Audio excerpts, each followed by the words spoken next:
worked with the underrepresented groups of secured learners in mental health units and in the prison service across the UK. But most of my time as a researcher and within my career, I've worked as a sensory impaired arts and design facilitator, and I've worked with haptics.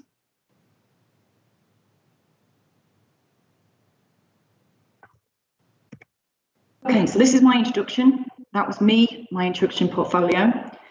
I want to come into my what if. Everybody needs a what if, and I'm going to talk to you about that in just a moment. I'm then going to talk to you about inclusive design. And this is one of my spears off. I'm going to talk to you a bit about biology and the senses, and a bit about haptics U101, and the who, why, what, and where of my current project. And that'll all tie together with the Internet of Touchable Things.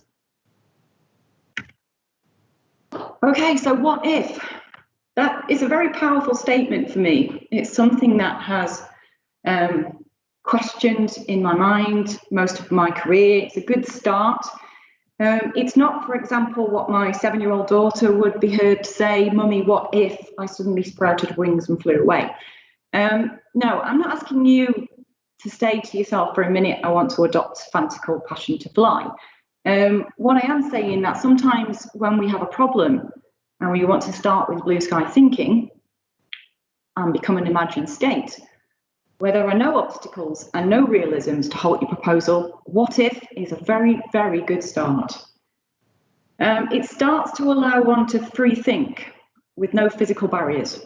It allows you to conjugate on a stage of thinking where there is no wrong and no right. It's just, how am I going to move forward in this problem? What if?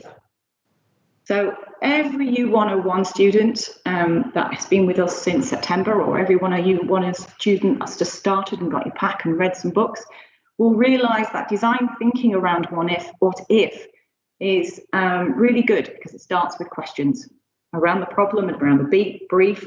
And it also, you understand a series of questions that allow designers to translate their thinking and their needs, to certainly understand the needs of the clients. And it allows you a series of points to consider so that a problem can be examined from different lens, from a different view.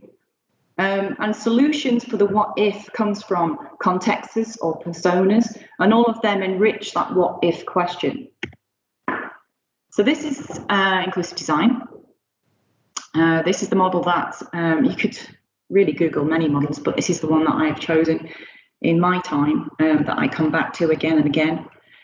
The UK Design Council describes inclusive design as neither a new genre of design nor a separate specialism, but as a general approach to designing in which designers ensure that their products and services address the needs of the widest possible audience, irrespective of age or ability. So since 1995, when the DDA, so Disability Act, came in, and the new one in 2010, has made things more simple. And Clarkson and Roger Coleman speak about a shift from a medical model that would encircle the inclusive design model, which is where a person is seen as disabled or incapacitated by their physical and mental limitations. We're still not in the what if territory here, guys. We're actually being restricted, which is not really one of my go-to places. So we're being restricted by impairments and based on how we're born and how we acquire disability, whether it's adventitiously or whether we're born with something. So really, I like to move more towards a social model. And the social model allows someone to look at their environment and look at their condition and find out what in their life can make their condition and their life easier, what can add value in steps an inclusive designer. And we work with a social person to understand what social barriers may be limiting their adding value to their life. We look at what barriers physically that may be limiting adding value to their life, and we remove those barriers. In education, we also talk about inclusive design as accessibility, taking away barriers to learning. And that's certainly something that I've been involved with while I've been at the OU. And it's something that has rooted my research with non-sighted individuals and how they work distance learning. So in the UK, inclusive design is something that we've given the title to this model. In many other countries, such as the US, they call inclusive design universal design, which is a design that's fit for everybody. In Europe, they call it design for all.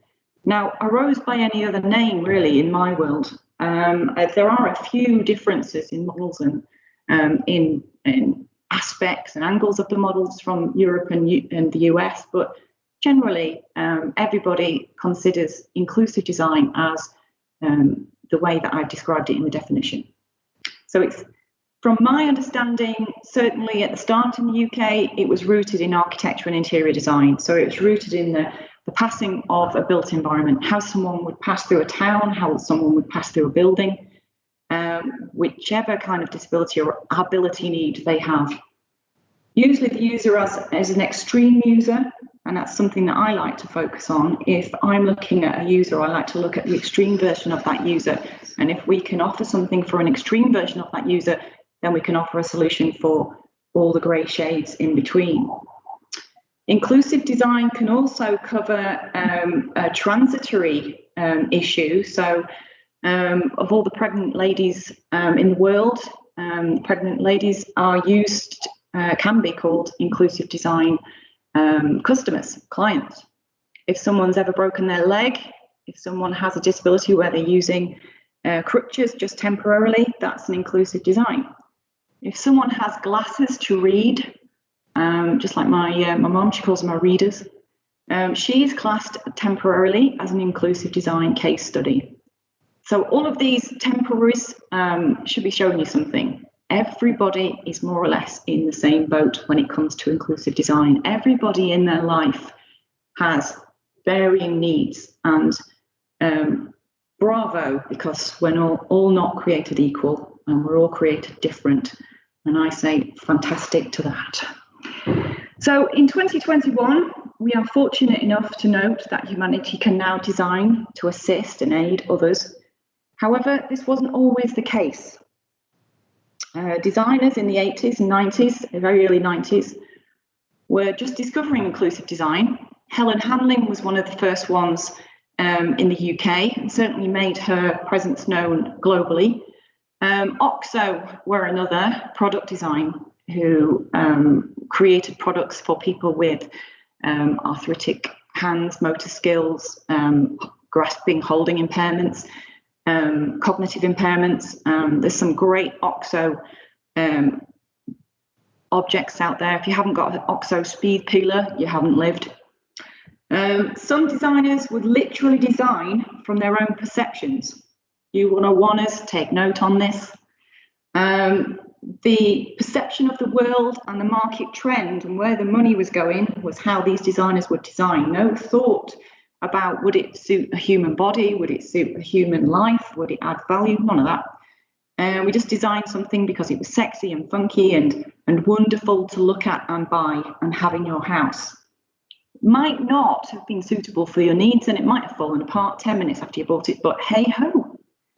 So the objects weren't always classed as being needed or being useful, suitable. They're simply just good to look at and carried a high price tag. Sad but true. Okay, so here I am with my leveling the playing field. Some of my students and certainly some of my colleagues will hear me say this and probably sick of me saying this. But it's one of the things that I always like to chant, and I certainly remind myself whenever I'm doing any research work and it's hard and it's tough and it's long nights, and I think to myself, I am leveling the playing field. I am leveling this field so everybody has the same rights. Everybody has the same access. As I said before, we don't live in a perfect world. Everyone is different, thank goodness. Thereby, everyone on the earth holds different needs. But do we all have needs? As I've discussed, we all have kind of transitory needs. We've all had glasses, we wear glasses, we carry various impairment needs. As we are an aging society, we will come to have more needs. My professional ambition to date, and since I started my research, is to provide assistance to learning for all and for lifelong learning. So it's very much in parallel with the Open University. Inclusive design, for me, allows me to make changes to someone's world that suits their needs. I design create a sense of balance and an end user. I design with the user, first and foremost. I design a design entity which is designed for them and aids their daily life.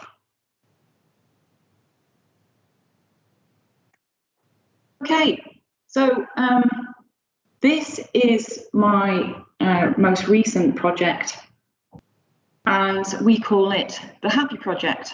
And yes, we have heard all the puns. Are you happy to be a researcher on it? Are you happy today? Yeah, we've heard them all. So Haptic stands for the Haptic Authoring Pipeline Production in experience, and that revolves around to the HAPPIE project. Accessibility to distance learning and design is why the HAPPIE project really started to work in my head. I was working in an open university with a goodly amount of non-sighted and visually impaired distance users who were applied thinkers, worked with their hands. And we were a university like many other who had face-to-face. So we had people, remember the days, when we had people in workshops, and we worked with applied materials to make objects and to create concepts and prototypes and visualize in 3D. But unfortunately, we had to work against a visional-centric 2D screen. And that, for someone who has visual impairments, isn't one of the best. We have fantastic alternative technologies, and we offer students great capacity of assistive technology and assistances, alternative formats. But really, I was kind of thinking, I wonder if someone who is non-sighted could grab a line that they've just drawn, a 3D product that they've just designed. I wonder if they could assemble a project or a product or a concept while they're designing it from their mind. That moment where you have a mind map of what you want to have, and then you start creating it on the screen, and a non-sighted could feel that in 3D and have that really good tangible moment with it. So I created this, and I joined a consortia of 5 other members, and we worked as an OU research team of 5 wonderful colleagues, research academics, and we worked with funding given to us by Innovate UK, and the funding title was Audience of the Future. Now, Audience of the Future kind of made me think, what in the future could I do with this concept of wanting someone with non-sight to be able to reach out and feel something that's on a 3D or 2D screen? And how could I bring that into the individual's home? Because as everybody knows, distance learning takes place on a screen inside your home. So I started working with others to bring about an expression. We created a concept and created a discourse between what we were going to offer and how a user would physically use this. It wouldn't just be something that would be seductive and sit on a shelf. It would be something that they would use day to day. So we created a user focus group working with in the OU. We then had a wonderful plethora of user-centered teaching tools at the students' disposal, and we can add that kind of distance learning teaching tool and teaching moment and physically manifest it on a screen with a haptic device. So the next slide shows you a quick biology lesson, because I thought, as I was talking about non-sighted, I would give everybody, I'm sure everybody knows this, it's just a quick biology refresher. So what I wanted to talk about was this is a quick picture of the eye, by the way, just in case you didn't recognise it. The inside of the eye, not something we all see. As you'll see, the light goes in the front, so there's a kind of arrow at the front. The lens is at I wish I could show you on the pointer stick, but you just have to, the aqua blue area at the front is the lens, and then the pupil, and then the image is projected to the various conicals and cones of colour at the back of the eye. The eye is actually projecting that upside down. So every image that you see is projected onto your lens at the back of your eye, and it's taken to your brain upside down, and then your brain flips it, and this is what we see. Just as a kind of matter of note and factoid, if you were to hang upside down like some kind of weird sloth for a number of hours, your brain would adjust. Just take note of that word adjust, because I'm going to talk about adjustment just later on. Your brain would adjust, and then when you came the right way up, everything you saw would be upside down. Now, I can't see your faces at the moment, but I can see how shocked and wondered you are by that fact. I was. It's a good factoid.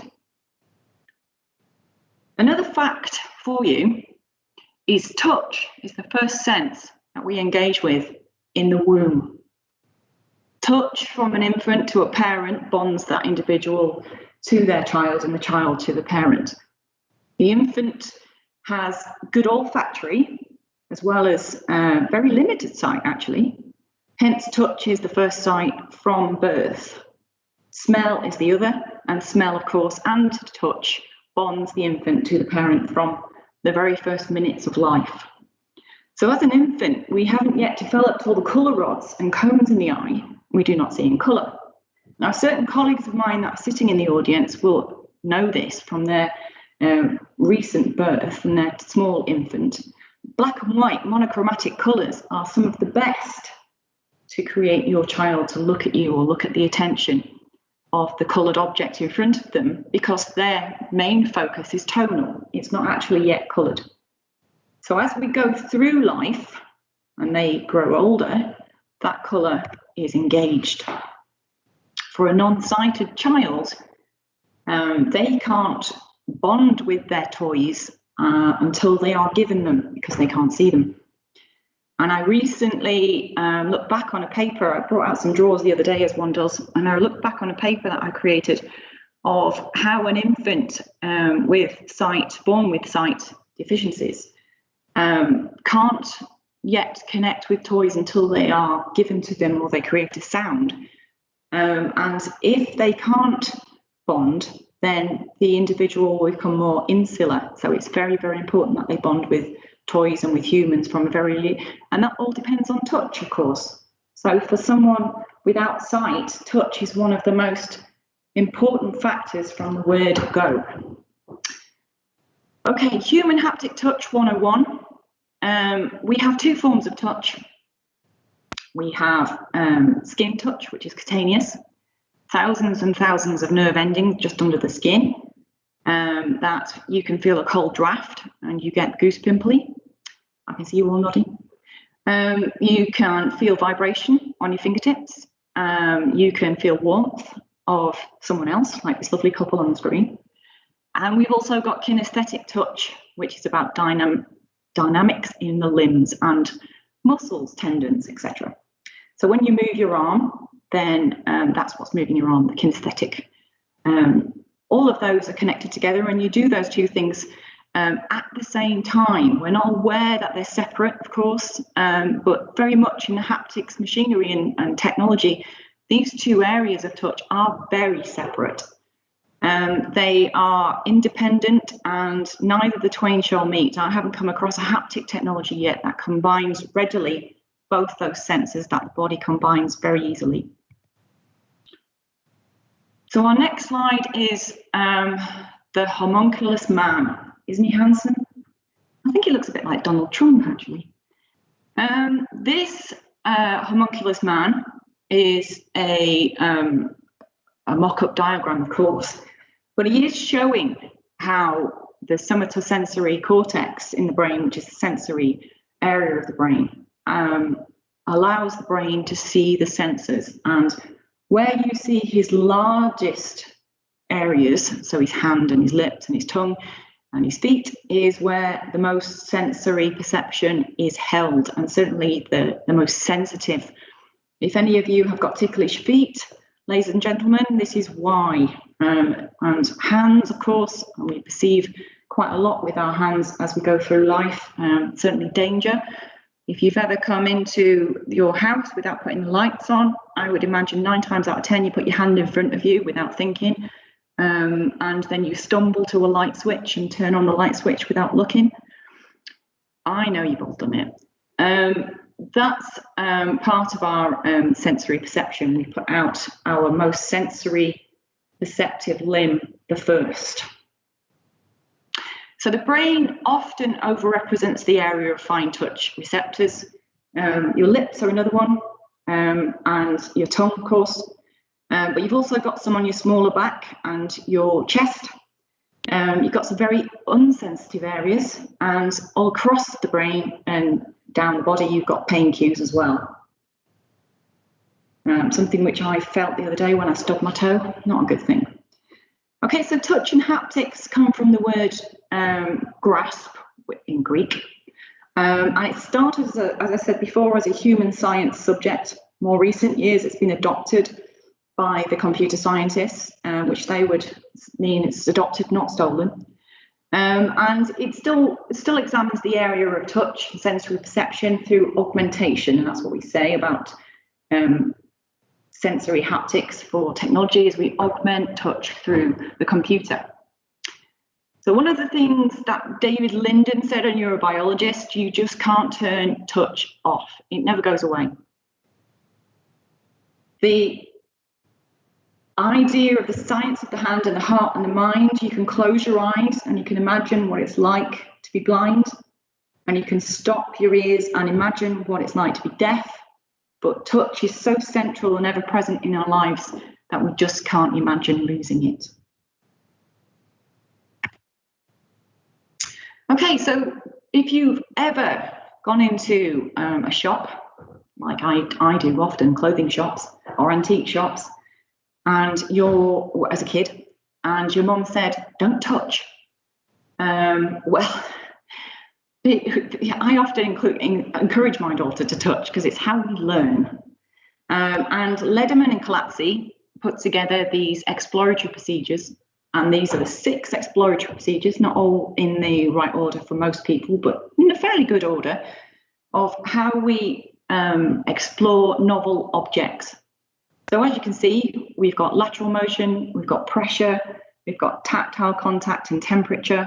All of these things can be represented and mimicked by haptic technology, especially contour following, which is one of the haptics that I particularly use in my research.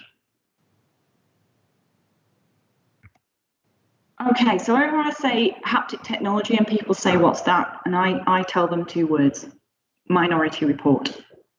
And they go, oh, right, okay. So haptic technology was brought in through funding by the military.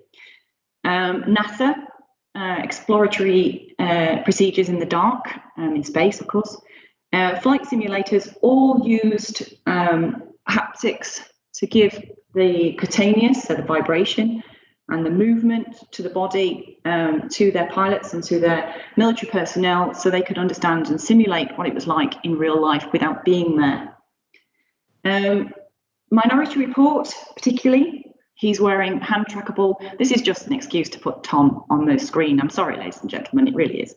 It's the Minority Report to put hand tracker devices. These tracker devices are obviously simulated up for the film, but now they actually do exist. I've worn them, they're very cool. You can put them on and you can move elements and move instruments around that you see on the screen, but they are still sight-led. We are lucky enough to have in our world at the moment desk-bound haptics, which means everybody can afford them. It's certainly been used in research more and more, which means the price is coming further down. And these are desk-bound objects that have more of a domestic use. One of the first ones that I started on when I was in my PhD was called the Phantom Sensible, and it's a gimbal-based, which means it's a turnable 360 6 degrees of freedom for those geeks of you out there, and it was able to pick up and put down virtual objects at will. This is a very quick science of history of haptics. So post World War II, we had teleoperations, which means there were systems, new scientific solutions to work in inhospitable environments. No, people in hospital environments are not my house before I've had coffee. They are environments where the humans could be in peril. Landmine areas, shooting ranges, areas of conflict. And for this, the military used haptic slaves or drones and master operated systems. So there would be a military personnel and he would have some gloves on and he would be operating or by a haptic device would be operating a teleoperation robot in the field, and he could be miles away. And he would be operating this in maybe a landmine to detect landmines.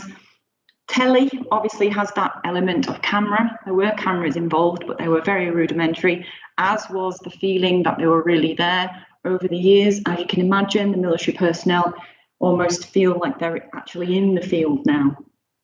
The simulation has become so good. Haptics have developed forwards using military funding and become more body worn, so people can feel plates. I don't know if any of you have gone to the kind of paintballing or paint shooting. You have a haptic plate on your chest which vibrates when you are shot. And the desk-bound ones, which have become much more involved in the design industry, applied industry, and sculpting, product making. And the sensory body systems are moving on. There are haptic whole body suits now, should you wish to try one on, if you've got the odd 50,000 about your person. And then, of course, the handheld haptics, which is your very humble but very wonderful mobile phone. And mid-air haptics are the latest technology. There has tried a couple of these, as of my colleagues in the audience. The mid-air haptics, it feels kind of like a hot hand air dryer on your hand, except it moves around and you can feel the shapes. It is very cool, but not quite where I'd want it to be as yet. Okay, that's halfway through, chaps, and I wanted to pause to see if anybody has got any questions. Silence. I don't know if that's a good thing or a bad thing.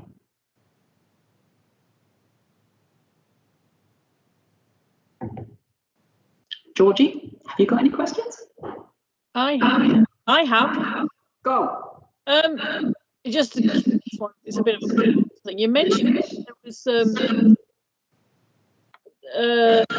hang on, it's a bit of an appearance.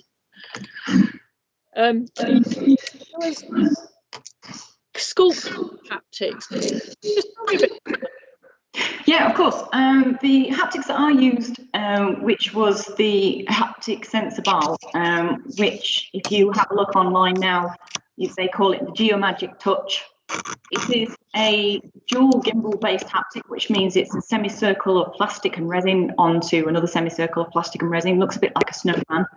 It has a lever arm and it offers the user force resistance, which means when it hits points of data in midair, it reverses its engines, so it feels like you've hit a solid plane. That solid plane can act from a CAD system, and you can sculpt and take away material, virtual mud, if you like, or virtual clay, and you can add that material so you can actually form a 3D sculpture using a virtual 3D haptic device. That sounds really, really brilliant, actually. Who's using it? What kind of context is that being used in at the minute?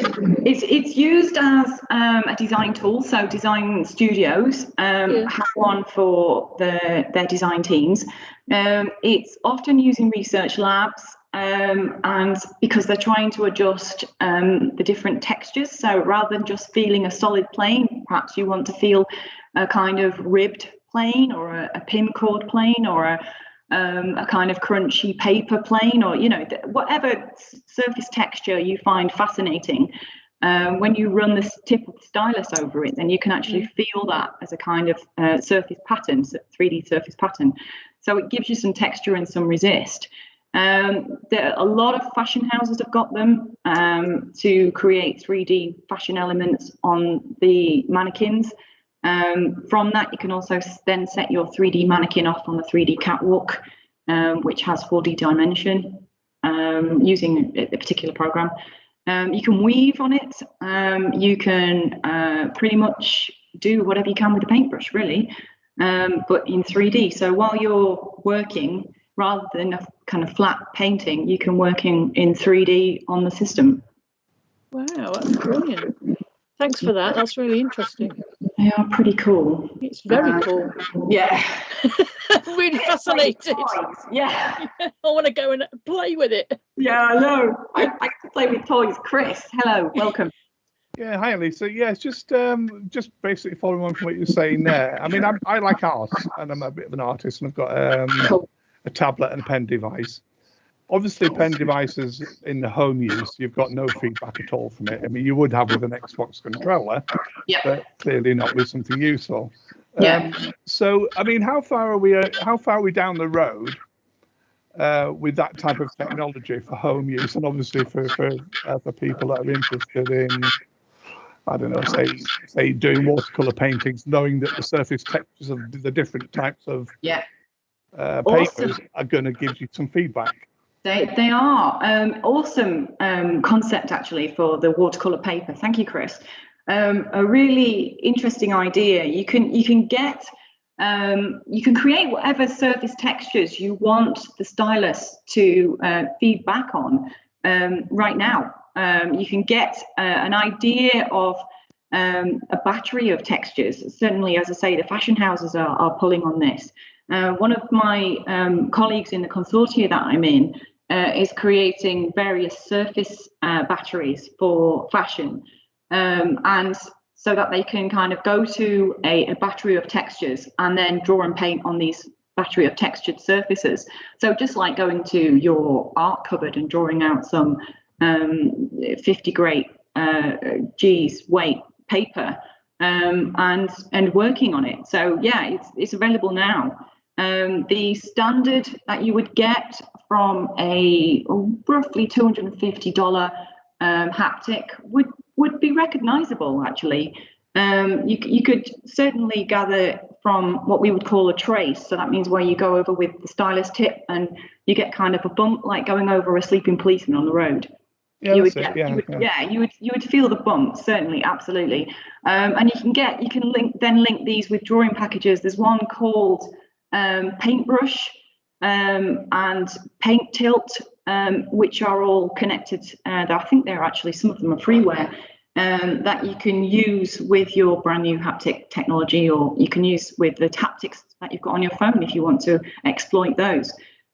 Certainly there's enough for you to get a feeling of texture, but it's nothing like some of the exoskeleton gloves and some of the very high-tech haptics that I've used and been fortunate enough to use in the past and in conferences. It's just like being there. It's just like the textured items right in front of you. That's great. Yes. Thank you.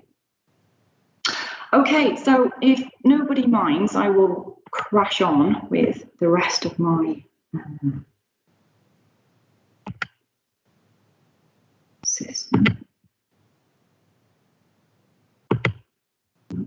This isn't okay. There we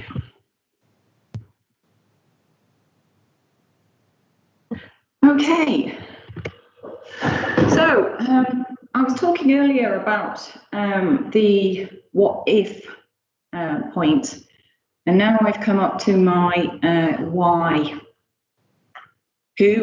What IDEO are a company that I'm sure many of you designers are very familiar with, a very, very well-known design consultant, global brand. And they have created a really nice book, should you be willing to have a birthday present, on Amazon. And it's called The Where, Why, What, and it's a great book. Certainly gives practitioners a good few things to chew on. So this is my why. 2.5 actually million people in the UK suffer from sight loss.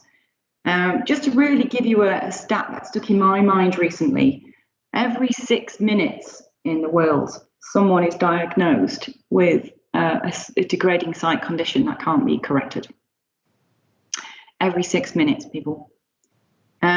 So really brings home the stats, and for us in the UK, we are very lucky. Certainly in Africa and in India, those people over there aren't so lucky. But we can correct sight, and we can certainly assist sight, and that is exactly what I intend to do, is to assist. And so we have just the stats in front of you there. I think it's always a good reference point to use stats to speaking to the students now, and build up your audience story. We as humans have a great way, certainly designers are some of the greatest for telling stories, and part of my story has always been built up by the individual, the person. But to help us to publish and to help us to create research, we have to kind of build up that story to see how it will help a wider gamut of people. And stats help us to do that. They help us to know where the stats can be useful and know where the stats can be possibly a little ambiguous. And so this is my potential market size, and this is my why. My what? Okay, so human-centered design is the field that haptics very snugly fits into, human-centered computing. And human-centered computing drills down to accessibility in systems and tools. Human-computer interaction is, whenever I'm looking out for papers, I always have a good look in HCI. And see where my work could fit, interactive design systems and interaction paradigms. There's a good gamut in the interaction paradigm, there's a good gamut of tooling there that is augmented or is VR, but it's also mostly sensory led. So we are constantly as humans just wanting to increase our sensory perceptions within the digital service. So this is also my who. These are my colleagues in the infographic form. So the primary investigator for the HAPPIE team is a chap called Dr. Alistair Barrow, and his aim is lowering the barrier to entry of high quality immersive content creation. Dr. Barrow's degree and experience and expertise is also in haptics. He's one of the more well-known keynote speakers for the UK and Europe on haptics and how it can train medical students. So he works with surgeons and he works with orthodontry students, and he creates areas for people to use remote distance surgery. So someone in London can remotely operate on someone in Scotland. Quite remarkable, and they can also feed into the surgeon a real sense of reality of operating on a body. So it will palpate like a normal body, it will react like a normal body, and all in virtual reality. I also work with an animation company, Sliced Bread Animation. If you ever look them up online, incredible, and I mean incredible detail in their animation. They work with really fantastical high-end surgery and pharmaceutical companies to understand how medicines react in the body. I also work with a professor in the University of West London. He's working with haptics on musical production. And of course, I work with RNIB in the Science Museum, who are working with haptics in a more accessible way, just like myself. So this is sample data of our current users. Of course, it's anonymous. This is the kind of data, and this is the drill down, this is the real deep dive into what our users really need and want. We get a good sense of their sight diagnosis, and we understand how that diagnosis can affect their everyday life. So the HAPPIE authoring pipeline production information interaction experience, aka HAPPIE, really has been since July 2019 my research work, and it's endorsed and represented the non-sighted communities, creative communities across the UK, but more so in the South and the Midlands. So if you imagine considering where we are in the pandemic and how many times our Boris has locked us down, and if you imagine that you've been locked down and you don't have sight, how, in your own mind now, if you will, just imagine how disenfranchised you feel from society. Imagine how disenfranchised you feel from the outside world, and how much really non-sighted people want to be able to contribute to their community. They want to be able to do something in their community that's of value without their sight being an issue. Quite a lot of non-sighted communities, as a positive out of this pandemic, if that can be said, have been able to contribute to crafting communities online, and they felt that it is very leveling the playing field has happened for them, because everybody online is the same. They are maybe an icon, they're represented by an icon, or maybe there's a video, but with the video is sound. So many non-sighted colleagues and friends of mine have told me that they've joined crafts clubs online, where everybody in their own front room has got together and they've either knitted or they've created crafts or done felting, something tactile, and they've all done it online on video on Skype. It thoroughly enjoyed the experience, and it's completely enlifting to their value of their life. So my title for the study that I explored under the research label of HAPPIE was drawing on drawing, and so we were looking at how we could embed tactic touch and augment that through a haptic technology to enhance a picture. How could someone create a picture from their mind and use it and feel it in a digital, realistic way? So this is the teacher in me, just really kind of being quite transparent here and portraying my four corners. This is my four-part inclusive design process. So I'm using my planning tools, U101 students, take note. And I'm also using cross-reference of the context and aims and risks and outcomes for my why, what, who, and where. So I've considered my context, and I've looked at my audience needs. I've considered my strategy and how to get there, and who are the actors and who are the agents in my play, as it were. What are my challenges? Now, this is really interesting for me, and I'll come to challenges in the next slide, because the challenges have been quite surprising, but also quite beneficial to this project, and they're certainly quite beneficial to the conception of the Internet of Touchable Things. And finally, I look at the outcomes and the reviews and the changes that I would need to make further down the line of the project. As the project lead, a firm view on the start, middle, and end of my project is tantamount to how well my project will go. So the challenges. So we've had a gamut of aims and wonderments about how wonderful HAPPIE would be. The project would help underrepresented group, PVI, blind visually impaired users. It was going to allow the vulnerable group to be able to really contribute to a digital presence and have an understanding about their digital craft. And then the pandemic happened.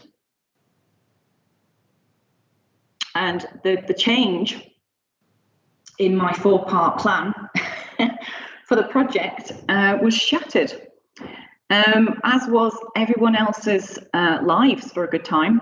But what it did was, for me as project lead, and certainly for my team, it solidified my resolve to be able to make a change and a difference and evolve my test to really use and embody a user's voice within the research. I really wanted to reach out and action change right there within that project and use the pandemic as a negative, but also how we have combated that negative with positive thinking. And our users that have used our testing system remotely, which we've used Skype and various virtual online presence to aid the users, have really made good progress with this. Okay, I'm looking at the clock and I haven't got time to show you this drawing, but effectively I'll just describe it to you. This drawing is by a participant, and he sets out an area of his notepad in front of him that he wants to draw on, and he home cues this very interestingly by using a pencil sharpener. Something as humble as a pencil sharpener becomes the place that starts him on his drawing. So everything he touches from there on in, he knows everything moves upwards from that pencil sharpener. So that's his home cue, and he feels his way, and he draws several lines and creates a tree. It's quite fantastical. I will share this later with anyone that's interested, because it's really incredible. But the reason I'm showing you this and valuing it in my presentation is because it's user stories and user interactions with everyday medium like this that gives inclusive designers like me and my team a really good starting point and really good cues to understand the user's needs and their own mechanisms to create craft and drawing. Okay, so I'm showing you 3 paintings, 3 different drawings, paintings, media, and they're amazing. They're by some of the users, and then I will tell you that these users are non-sighted. Quite a lot of what I see, I don't think I could start. One would say that these users have built up this, the mechanics of this and the usability of their medium. But this is why I do what I do, because this kind of drawing blows me away every time. I look at this drawing and I realise these users' talent, and then what I'm doing is just merely giving them the tools for the job. And this is a little look into a scene from the testing. As I say, we tested in people's homes, but we weren't there, of course. We were remote, and that you can see on the main screen just past the laptop is a falcon. The end effector, which is like the tennis ball, a round circle that's closest to the user's arm, is the end effector, and the person would pick up that end effector, and the haptic system's arms that you see there, the tri-arm, would move around the screen, and they would feel the force and the guidance as they moved. So anything that they hit they would feel the resist. Anything that they drew, they could then trace back, and they would feel the lines, and they would feel the spaces around the lines that weren't resisting, so they could feel a good sense of what they'd drawn and trace it back. So just a few quotes from users there, from interviews, just to really extend their love for drawing and love of design and what it really means to them. And I think these also resonate with me every time I think this is hard and I'm tired. And I look at these quotes and it just really reminds me why I'm doing what I do. It's like a little talk from each user just to really tell them what drawing means to them. Something as humble as drawing, as Paul Klee said, taking a line for a walk is quite reminiscent of what someone does every day and takes for granted. So the strategy that I've used, techniques and processes that are general to most researchers, but I've put them there just in case you're not familiar with strategy for research. We observe and we record and we collect the raw data, and then we inculcate findings from that raw data once we've put it through various analysis. We analysed our remote use of testers, and we also analysed the interviews that we took, pre-testing and post-testing. We gauged that as an evaluation from the user, and we created a user test from it. So this is my slide, Don't Touch. It talks about our various work-throughs for haptic response and remote response for COVID. and the amount of sanitizing that some of my research assistants in the audience had to do is incredible. But I'm sure we loved every minute of it. So, ladies and gentlemen, I'm back to the what if, because I want to talk now about the title of this presentation. It seems like I've come a long way. I want to talk about the what if and the inclusion of your senses in how you consume the internet. Okay, let's talk about lockdown a wee bit. I don't want to dwell on anything negative. But I want to outline the what if in a sense of the internet, and certainly people have turned to the internet and turned to the arts in lockdown, films, music. I could not have got through lockdown without music every day, and certainly films and arts. And what I really want to bring across here is that if you take a what if and you look at how people can turn touch, I'll just ask you a few what ifs just now. What if we change the way that you currently consume the internet? What if we discussed the senses and used 3 or 4 senses to consume the internet? Literally consume, so buying, commercial, but also consume as in understand, get involved in, immersed. That sense of immersion comes from your senses. As soon as you are engaged in a visual or tactile or sensory perceived manner, then you are engaged in your presence. So everything around you becomes immaterial because you are engaged in sense of presence and immersed in what you do. And let's face it, that's what, as tutors, certainly we would ask of our students, that they become engaged. So in the current pandemic, people-to-people contact obviously had to stop. Our virtual self has become more important. Life in adversity forces humans to adapt. A really good word, adapt. The adaptation became pretty rapid. Have a think to yourself, maybe write some notes of what adaptation means to you. Certainly what it means to society is we've all come to realise what really matters. In my context, for my users, what really matters is keeping in touch. How do we keep in touch? So we get contacting people, we communicate to people. We would like, with the Internet of Touchable Things, to change those parameters in how we contact people. I'm just going to exploit the concept here a little. If you could, in your lockdown, reach out and give your mum a hug, how would that be? If in lockdown you could share a continued battery of objects with your friends and say, look at this, I've just made it, have a feel, have a touch. And they could touch the surface and they could hug it and they could squeeze it and it would have a depth of field and it would have a tactile resonance to them. If you could touch a piece of clothing, a bit of Armani, touch the nap of the suit. If you could draw and paint and share that with your friends and they could take that apart and start again, how would that be? And we're talking about tactile internet. So imagine to yourself when we're working, all of us are very well aware of distance learning, we're doing it right now. What senses do you use in your everyday life on distance learning? What senses do you use while you're watching TV, while you're multitasking on the internet and on Facebook, on social media? So you use your sight and sound. I'm going to go out there. I'm sure you're thinking of what senses you use yourself.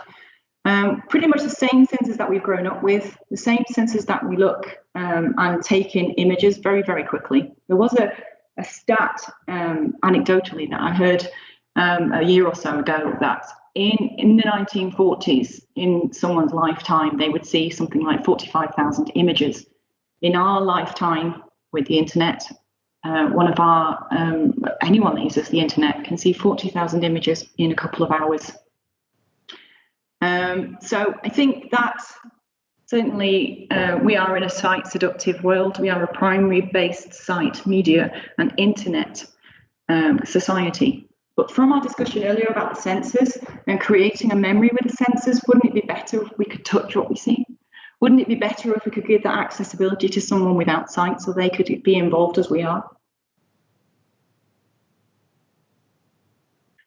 I'm going to lead on a quote from the lead of HAPPIE project, Dr. Barrow.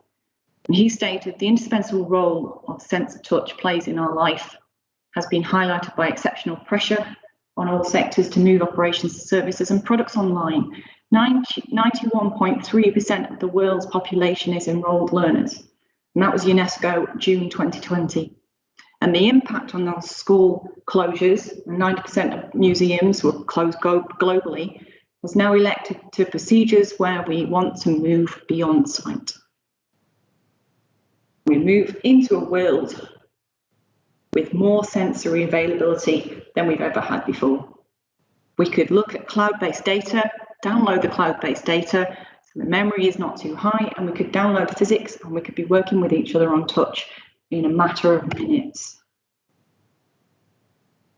Thank you.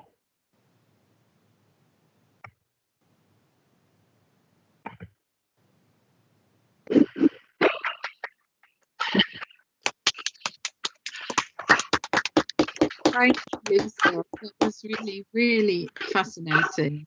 Does anyone have any questions? But we'll be here. So yeah, I feel like we've been on a very long journey.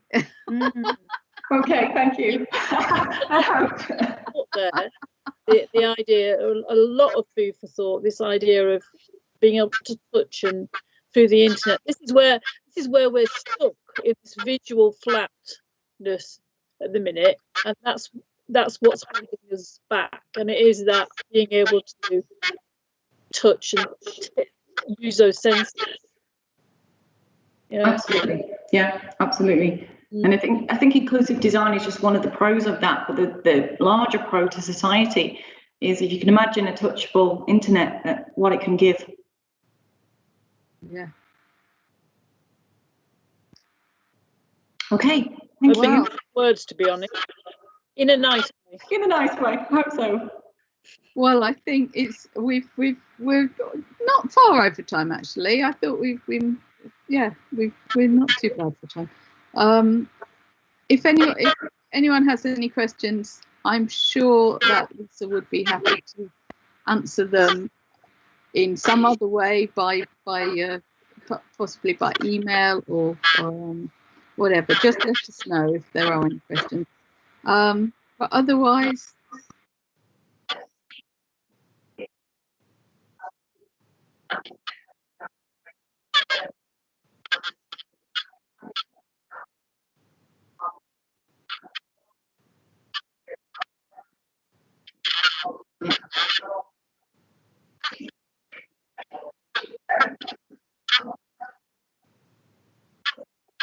yeah.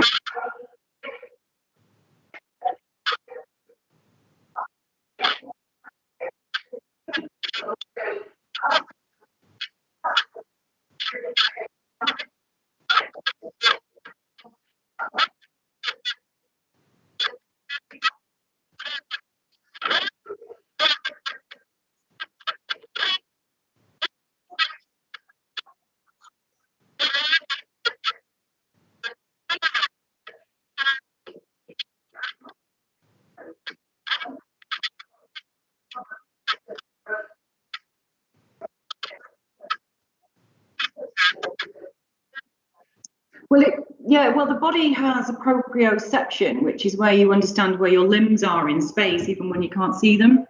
There isn't a sense of that coming from technology, but it's pretty perceptive, you know, and it's really quite innovative as a field.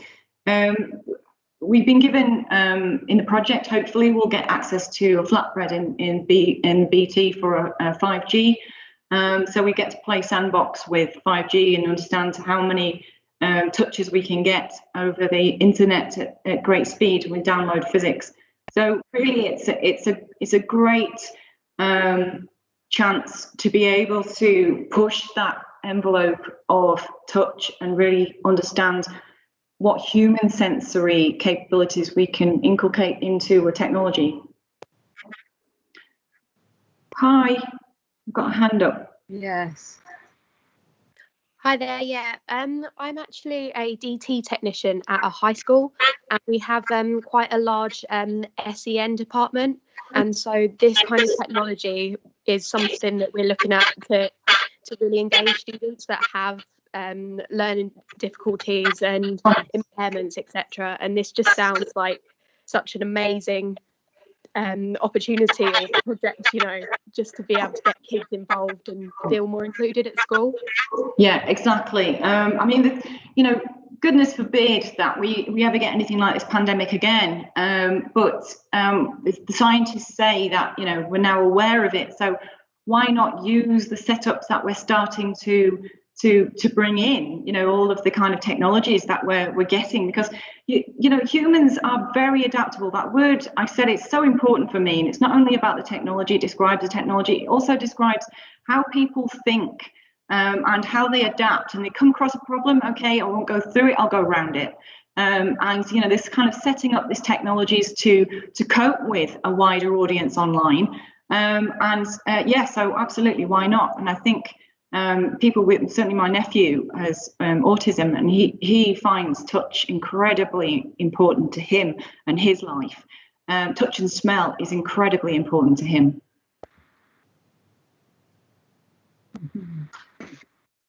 Thank you.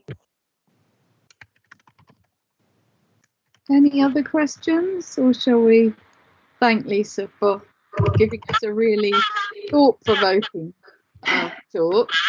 And I really look forward to seeing how this progresses and what, you know, because everything, all the things that we have now, you know, the phones that are in our hands, you know, 25 years ago, people at the cutting edge of design were imagining that those things might one day happen, and the trajectory was gradually built up until, you know, we all take it for granted. Nobody thinks twice about the fact. Even my old mum has an iPad, you know. So yeah, it takes time, doesn't it, Lisa, to bring things to mainstream? It does. I think what we wanted was that researchers, as wonderful it was, that it didn't keep these wonderful technologies trapped within the laboratory doors. That, you know, we're trying to make haptics ubiquitous. So we're trying to bring the haptics through so that it can obviously be a very highly cutting edge technology, but it's affordable, it's accessible, it's usable. For people in their homes, and people that need it should have it. Yeah, fantastic. Well, thank you so much. Thank you all for coming. I really appreciate your support. Oh, Georgie has got a question, not me, Georgie. Another Georgie. I know, there's another one, yeah. Georgie. Hello, everybody. Can you hear me? Hi. Yes. Yeah. Yes, I can hear you. Sorry, I would like to say thank you very much for this session. It was a great experience for me. 1 hour ago, I had no idea what kind of life those people are having. But what you're doing is a dream come true from them. I have just a simple question. Have you ever thought about having some sort of voice interface with this technology? Yeah, we have, Georgie. Yeah, thank you for that. Thank you so much. Yeah, we have. We are using voice technology, voice recognized technology. It's come a long way. Siri and Alexa certainly helped us there. So yeah, we are using the latest voice technology, so users can use their touch, their sound, and their voice to interact with our interface. Oh, that's brilliant. That's brilliant, because I think those people can use the interface, like, for, you know, most of them, from my point of view, they're quite lonely, and then actually they're closing themselves because they think that they're not like the other people. They can't live life like the other people, and sometimes they might need sort of artificial intelligence, for example, like Alexa, just to have a conversation, or some sort of encouraging interface just to keep them drawing. Yeah. I need to apologize that I missed a couple of slides, so I heard like 70% from what you said, but I think that's a great thing. I wish you all the best and luck with that. Thank you very much. Thank you very much. Thank you. I am hoping, and it's the first time I've tried this software, that I have recorded this session so that I can put it on the design, Open University Design channel. Let us pray that that is the case. If not, maybe we could make the slides available somehow or something. Yeah, I'm sure. Yeah. Okay. Brilliant. Okay. Thank you, chaps. Thank you so much. And I'll catch you on the forums. Yeah. Take care. Bye, everyone. Thank you. Bye. Bye. Bye. Bye. Bye. Thank